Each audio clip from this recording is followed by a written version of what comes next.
Hello, ladies and gentlemen. Welcome back to the 12th episode of the Hawk's Eye View. This time we find ourselves recording in Miss Moore's room, and as you may guess from the setting, we have someone very special joining us today.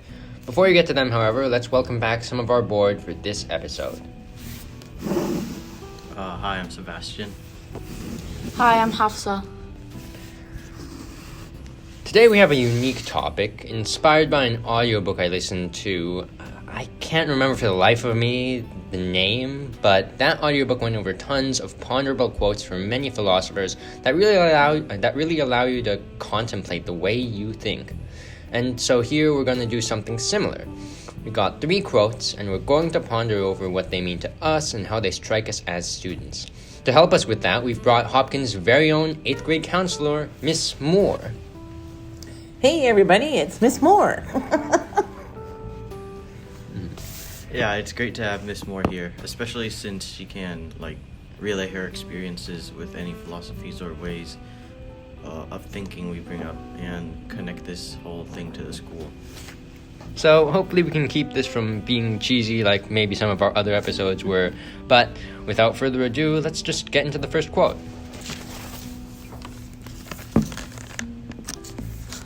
Okay. Everything You Can Imagine is Real by Pablo Picasso. This one honestly looks pretty cryptic. I kind of agree. Does it mean us making our imaginations real, or everything you can imagine exists? The more you think about it, the weirder it gets. I honestly think that it might be a combination of the two. Since we're looking at Pablo Picasso here, he can probably bring everything he imagines into reality, but also with what he's seen and what he's experienced, maybe he knows that most of the things he imagines or can picture and draw have some basis in reality. It might just be a blend. I actually have something to add on to that. This is a pretty good example in my opinion, but you can't imagine a made-up animal without combining already existing animals.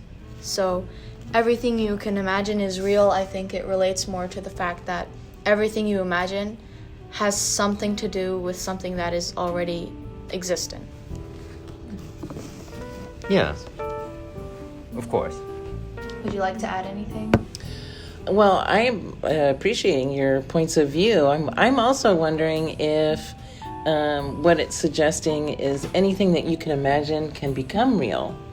That at one point there was no squid, and yet there was a squid, and now it's something that we can use as, something to help us understand what could be next after that.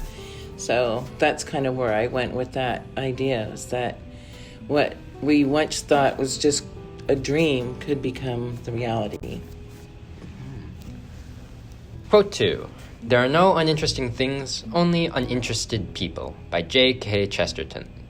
This one's quite ponderable, but even on a basic level, it does make quite a bit of sense. What? You said J. You said J. Okay. G. J.K. Chesterton. There we go. Alright, I guess it's fine. Okay. Thinking about it, there really isn't anything I wouldn't do if I was legitimately interested in it. The thing with us, though, is that I guess we just don't find many things interesting, sad as it is to say. But I think this quote also makes quite a bit of sense, because imagine a toddler. Anything he or she sees would be interesting in their point of view because they've never seen it before. But for instance, adults, they've already seen everything. For instance, a ladybug to a toddler would be the weirdest thing in the world, and then to adults, they just see it as a bug that they'd want to probably get out of their home. Yeah. And also, I think it really brings credence to the idea that the most interesting things are the ones that are rare and we don't see very often. Those are the things that get the most press, the most attention. Maybe that's what makes a good scientist. Interest in everything means you can find everything interesting. Wow, you guys are big thinkers on this. Can I throw a thought in here? Yeah. Oh, sure. I think there's everything can have an interesting quotient about it, but not everybody can be interested in everything.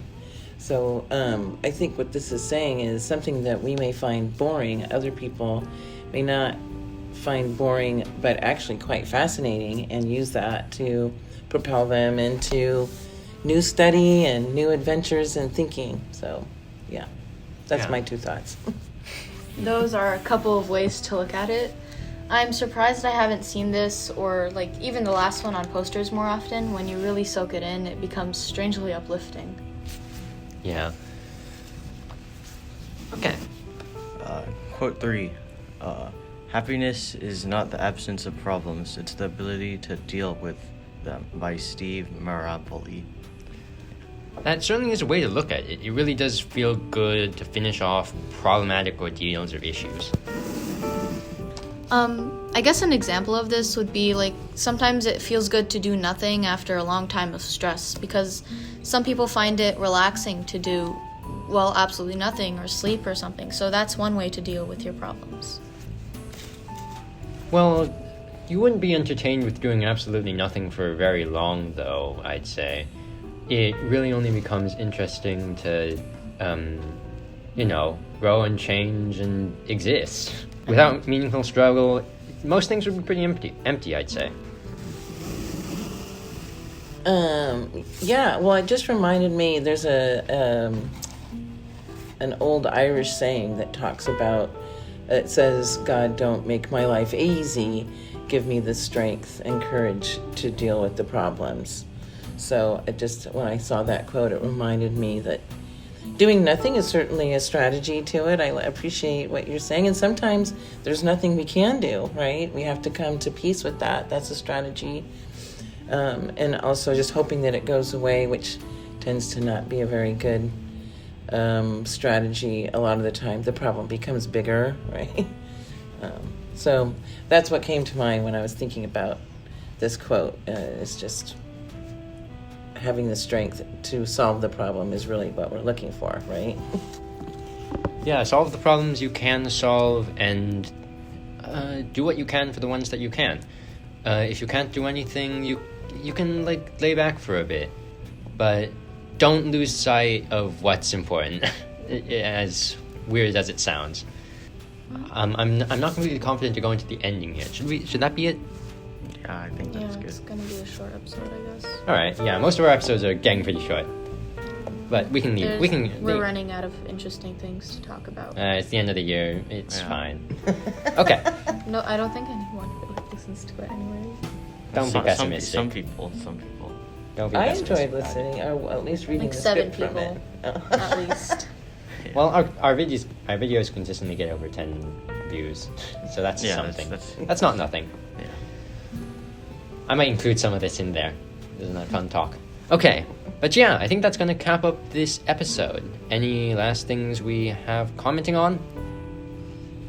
I just wanted to thank you for including me. I think it's wonderful that you're taking this on, and you have a wonderful voice for audio, Ethan, and Hafsa and Sebastian. I really appreciate your input here. It's been a long time coming for me to do this, and I appreciate you inviting me. Thanks. Okay, so thanks to Miss Moore for joining us on this episode of the Hawk's Eye View. We really appreciate her taking her lunchtime to chat with us about this whole thing. Go to her if you feel like you need anything, and hopefully this video is evidence enough to prove that she's really good at her job.